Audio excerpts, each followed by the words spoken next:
Hi everyone, my name is Mindy, as you may know, and today I'm going to speak with you all about teaching English in the context of world Englishes by Marianne Celsmercia, and I am hoping that I'm not butchering her last name and mispronouncing it in the spirit of world Englishes.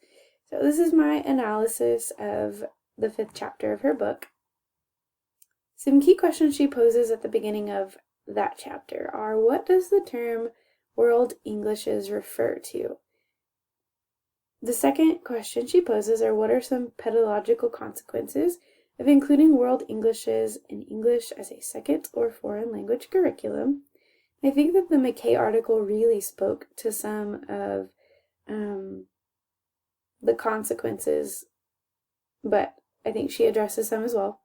And then third, how should a teacher decide which variety or varieties of English to teach to a given group of second or foreign language learners?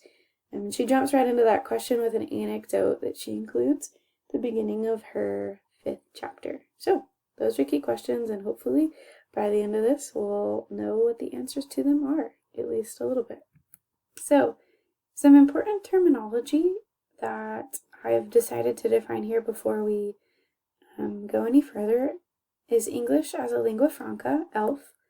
That's defined as a language used among speakers lacking a common L1. So for example, if someone from Germany were to visit France and they needed to speak to a French person, but the French person didn't speak German, perhaps the German person and the French person would interact in English, and that would be their common language. Native speakers is defined as people who use the language they were born and raised with. The native speaker fallacy is this idea that the central role of native speakers should be that they teach English as an international language, and they should be the gatekeepers of linguistic norms. Comity is the efforts of interlocutors or people who are trying to interact to maintain cordial relations with each other. So, for example, the typical things you would do if you were trying to communicate with somebody effectively. It's like smiling, asking them to repeat something if they didn't understand, those sorts of things. And then lastly, corpus, that's defined as a large or complete selection of writings.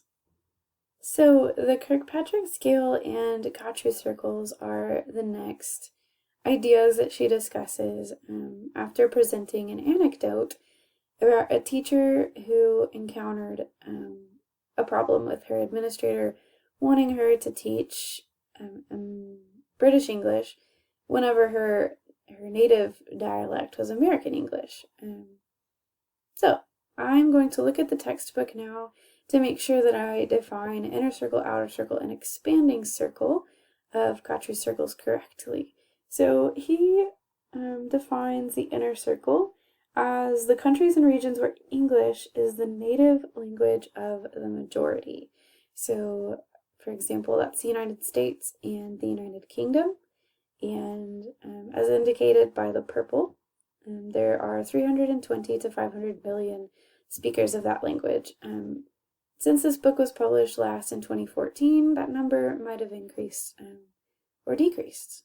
So, second, we have the outer circle, and that's countries where English has had a long history of use and where local L2 varieties have developed and become codified through extensive use. And India and Singapore are on that outer circle, and it's green. And lastly, we have our expanding circle, which includes China and Russia.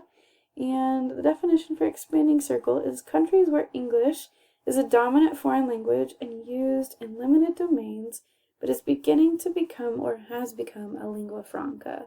And again, that's the language that two people who need a common language would speak to one another. So, as indicated by the arrow on the bottom of our presentation, it may be more common to have a teacher who is a non-native speaker than a native speaker of English nowadays. And I think it's one reason why it's important to consider the place of world Englishes and the discussion of being sensitive to different world Englishes is essential in the second language acquisition conversation. So, we've got our first answer to our question, what are World English? The Kirkpatrick scale is the next sort of conceptual underpinning that she discusses. And it's this idea that on one side of a continuum, a speaker of English will have the goal of national or regional identity. So they'll speak English with the intention of sort of preserving the specific lexicon and grammatical idiosyncrasies that come with that specific type of English. One problem that the author and Kirkpatrick mentions is that sometimes the dialect of English or the form of English or the World English that a person picks to communicate in might not be intelligible to other speakers of World English. So it's one side of the continuum. And on the other side, there is the goal of intelligibility. And Kirkpatrick mentions that it's essential for speakers of English as a world language to strike a balance between these two things. And so that's one reason why I included it in this conversation about inner circles and outer circles and expanding circles.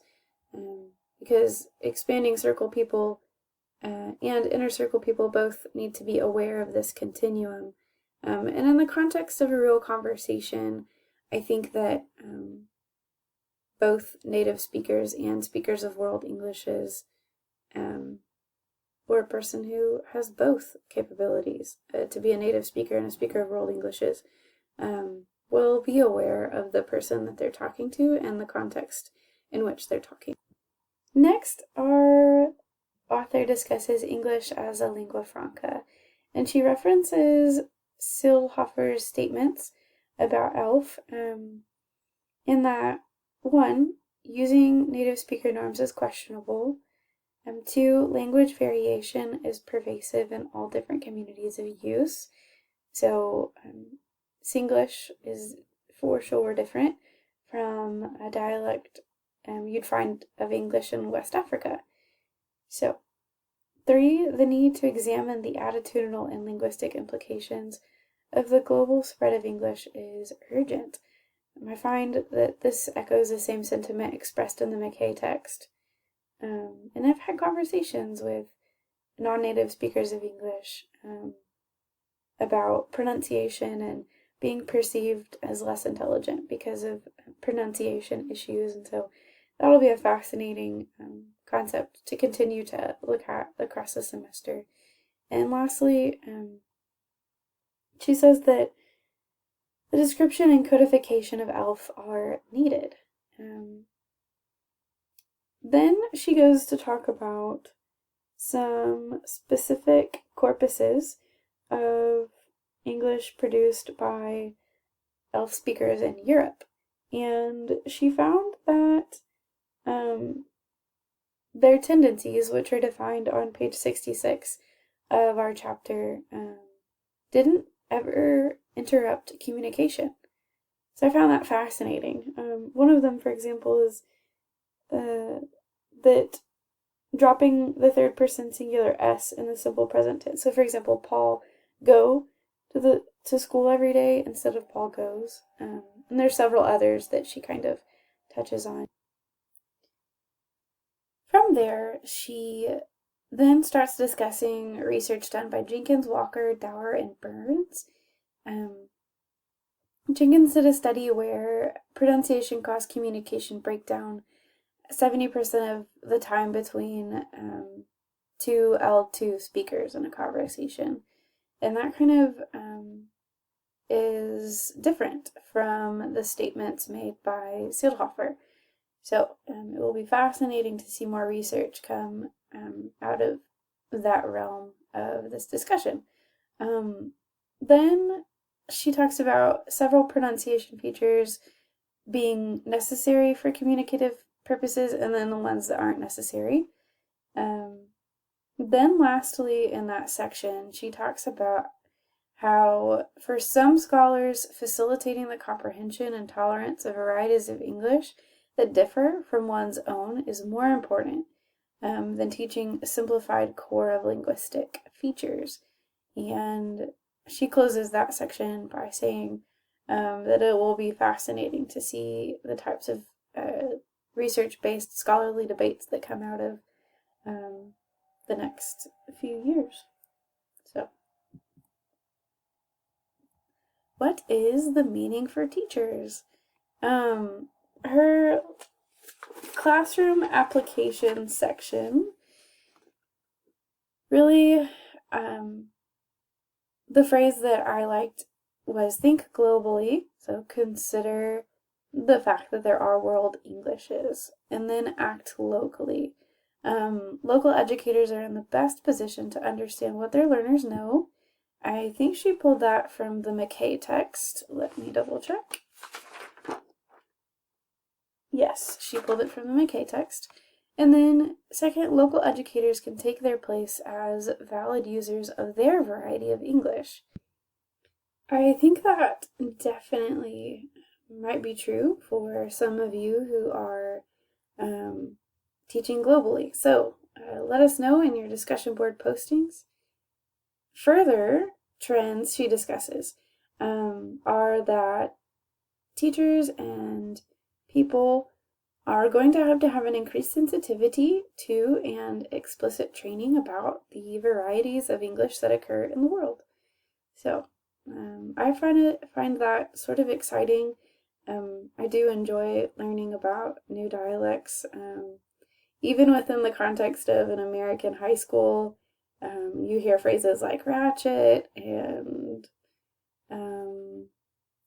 other colloquial terms that only teenagers use, and it kind of makes my day fun to interpret their version of English. So, second, she discusses that a world standard printed English may change in the future. Certainly, new words are being added every year, especially with the technology revolution. And then lastly, that many non-native speakers may control two types of English. So a person might be able to speak Singlish and switch between their Singlish and their English, just kind of like Spanglish. So overall, found the chapters that we read this week super informative. I hope that in the discussion board postings we get to cover topics that we didn't discuss here or in our other presentation. So thank you for listening, and lastly, we have our references. So happy posting, and I look forward to speaking with each of you. Bye!